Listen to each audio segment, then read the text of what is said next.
अवधूत चिंतन श्री गुरुदेव दत्त श्री स्वामी समर्थ। 28 ऑक्टोबर शनिवारी कोजागिरी पौर्णिमा आहे आणि आपण जे काही सण साजरे करतो त्या प्रत्येक सणामागे काहीतरी महत्त्व आहे, काहीतरी कथा असते आणि त्या दिवशी त्या व्रताची त्या दिवसाची कथा ऐकल्यामुळे आपल्याला खूप पुण्य मिळत असतं। तर अशीच कोजागिरी पौर्णिमेची कथा काय आहे, का आपण साजरी करतो, ते व्रत का करतो, यामागची कथा जी आहे ती मी तुम्हाला सांगणार आहे। कोजागिरी पौर्णिमेच्या दिवशी नक्की न विसरता ही कथा फक्त तुम्हाला ऐकायची आहे। अशा महत्त्वाच्या दिवशी त्या दिवसाची कथा ऐकल्याने आपल्याला खूप पुण्य मिळतं आणि कोजागिरी पौर्णिमेची ही कथा कोजागिरी पौर्णिमेला नक्की ऐका।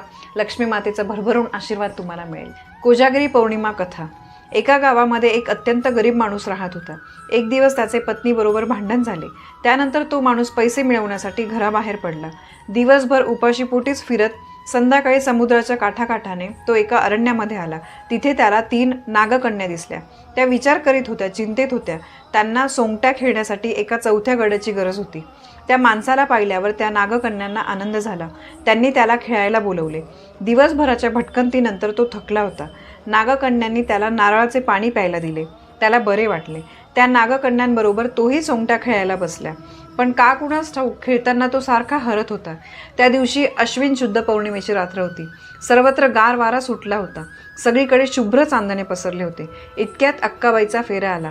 लक्ष्मी देवी आली।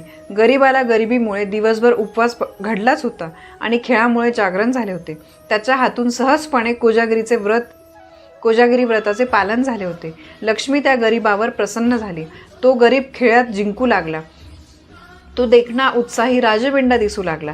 राजकन्यांनीही त्याला अमाप संपत्ती दिली। नागकन्यांबरोबर त्याचा विवाह झाला। सर्व संपत्ती आणि नागकन्यांना घेऊन तो घरी आला। तेव्हापासून तो कोजागिरीच्या व्रताचे पालन करू लागला। अशी ही कथा आहे। कोजागिरी पौर्णिमा म्हणजे जागृतीचा उत्सव, वैभवाचा उत्सव, आनंदाचा उत्सव, उल्हासाचा उत्सव। या दिवशी चंद्र स्वतःच्या 16व्या कलेने फुललेला असतो। ज्योतिषशास्त्राच्या दृष्टीने त्या दिवशी चंद्र पृथ्वीच्या अधिकाधिक जवळ असतो। संपूर्ण वर्षामध्ये त्या दिवसाचा चंद्र सर्वात मोठा वाटतो। कोजागिरी पौर्णिमेचा चंद्र अधिक आकर्षक वाटतो। चंद्राचा प्रकाश शांत आणि शीतलही आहे। एवढेच नाही तर तो उपयोगी आणि उपकारकही आहे। शेतात पडून असलेल्या धान्याला तसेच अनेक प्रकारच्या औषधींच्या गुणांना पुष्ट करण्यात चंद्राचा फार मोठा भाग आहे। भगवद्गीतेत सांगतात की पुष्पाणि चौषधीः सर्वाः सोमो भूत्वा रसात्मकः।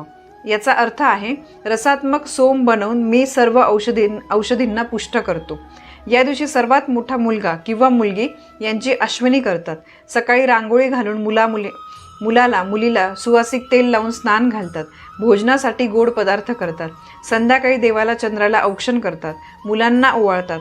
चंद्राप्रमाणे चांदणे शिंपीत जीवनाची वाटचाल करावी हा बोध हा दिवस देत असतो। विशुद्ध मनाने आणि निर्मळ अंतकरणाने जो या उत्सवानिमित्ताने सेवा करतो, पूजा करतो त्याला खूप पुण्य मिळते। लक्ष्मी माता त्याच्यावर प्रसन्न होते। तर असं हे कोजागिरी पौर्णिमेचं खूप महत्त्व आहे। तर न विसरता न चुकता तुमच्यासोबत पूजेचा सुद्धा व्हिडिओ शेअर केलेला आहे की पूजा कशी करायची आहे, यासोबतच सेवा आपल्याला काय काय करायची आहे। चंद्रग्रहण आहे तर त्यामुळे कसं करायचं आहे, काय काय करायचं आहे, सगळी माहिती मी तुम्हाला सकाळच्याच व्हिडिओमध्ये शेअर केलेली आहे पूजा मांडणीच्या। तर नक्की बघा आणि कोजागिरी पौर्णिमा अगदी आनंदामध्ये साजरी करा। तर ही अतिशय महत्त्वाची माहिती मला तुमच्यापर्यंत पोहोचवायची होती। माहिती आवडली असेल व्हिडिओला लाईक करा, शेअर करा, कमेंट करा। पुन्हा भेटूया अशा एका नवीन माहितीसोबत। तोपर्यंत श्री स्वामी समर्थ।